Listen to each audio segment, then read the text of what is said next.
Hello नमस्कार दोस्तों, आपका स्वागत है आपका अपने चैनल ट्रिकी ज्ञान स्टडी पर। तो दोस्तों, आप सब कैसे हैं? आशा करता हूं कि आप सब अच्छे होंगे और स्वस्थ होंगे और आप सबकी पढ़ाई भी अच्छी चल रही होगी।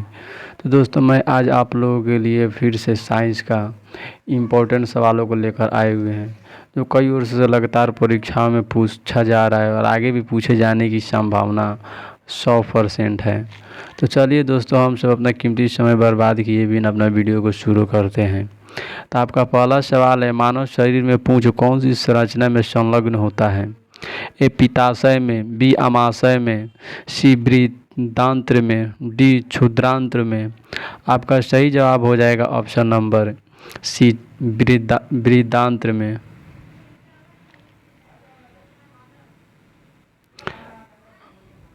आपका अगला सवाल है, मानव शरीर में निम्नलिखित हार्मोनों में से कौन सा रक्त कैल्शियम और फॉस्फेट को विनियमित करता है? ए थायरॉक्सिन, बी वृद्धिकर हार्मोन, सी ग्लूकागॉन, डी परावर्तक हार्मोन। आपका सही जवाब हो जाएगा ऑप्शन नंबर डी, परावर्तक हार्मोन। आपका अगला सवाल है, मानव मस्तिष्क के निम्नलिखित अंगों में से कौन सा एक निगरण और उल्टी का नियमन करता है? ए मेडुला ऑब्लांगेटा, बी अनुमस्तिष्क, सी परमस्तिष्क, डी पोन्स। आपका सही जवाब हो जाएगा option number A, medulla oblongata.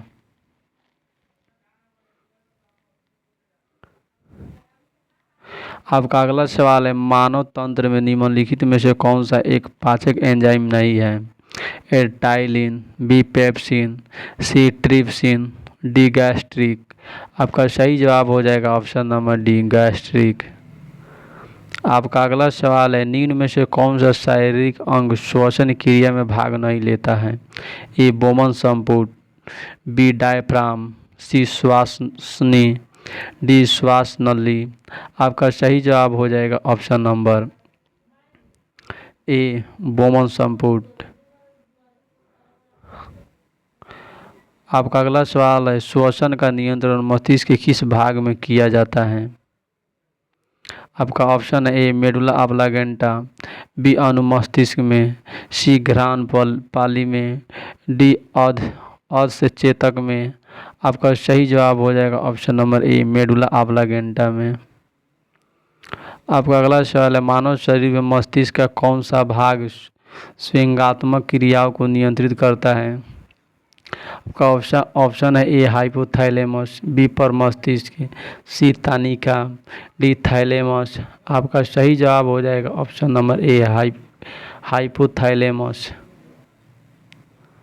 आपका अगला सवाल है, मस्तिष्क किसके लिए जिम्मेदार है? ए, शरीर के संतुलन के लिए, बी हृदय गति नियंत्रण के लिए, सी सोचने के लिए, डी उपयुक्त सभी के लिए।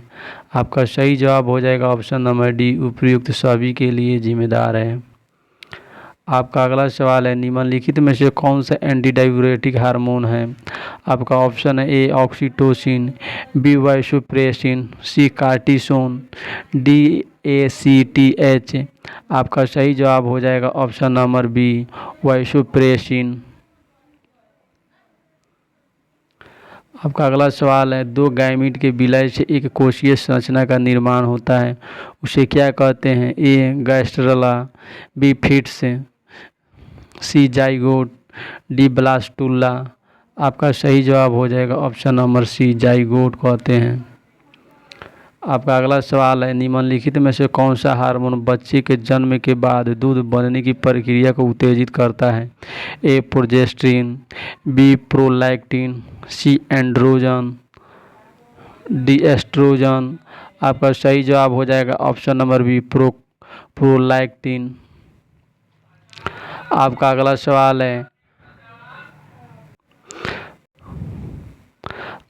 सवाल है, बैरिएट्रिक सर्जरी किसी व्यक्ति के किस अंग में परिवर्तन लाती है? ए, पाचन तंत्र में, बी नाक की नली में, सी फेफड़े में, डी हृदय में। आपका सही जवाब हो जाएगा ऑप्शन नंबर ए, पाचन तंत्र में परिवर्तन लाती है।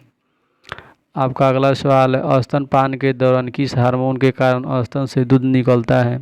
ए प्रोलैक्टिन के कारण, बी ऑक्सीटोसिन के कारण, सी प्रोजेस्टेरोन के कारण, डी एस्ट्रोजन के कारण। आपका सही जवाब हो जाएगा ऑप्शन नंबर बी ऑक्सीटोसिन के कारण। आपका अगला सवाल है, मनुष्य में कितनी जोड़ी कपाल तंत्रिका पाई जाती है? ए 8 जोड़ी, बी 25 जोड़ी, सी 20 जोड़ी, डी 12 जोड़ी। आपका सही जवाब हो जाएगा ऑप्शन नंबर डी 12 जोड़ी। आपका अगला सवाल है, निम्नलिखित में से कौन सा एक मानव नर प्रजनन तंत्र का घटक नहीं है? ए शुक्रवाहक, बी शुक्रकास्य, सी गर्भाशय, डी मूत्र मार्ग।